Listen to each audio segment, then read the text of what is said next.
మంచిగా సిమెంట్ పుల్లు పోసుకొని దాంట్లో తారు మల్లలు పెట్టి స్టీల్ మల్లలు పెట్టి మళ్ళీ అలా పెట్టి పోయించాలి. పెట్టి పోసి దీన్ని కుట్టాలి.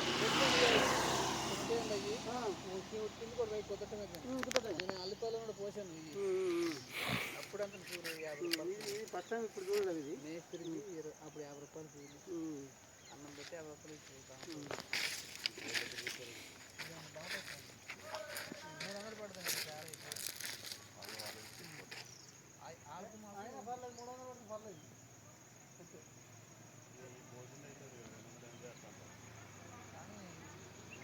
ఇది ఆగినట్టు అది ఎందుకంటే జంగు వచ్చేస్తాను.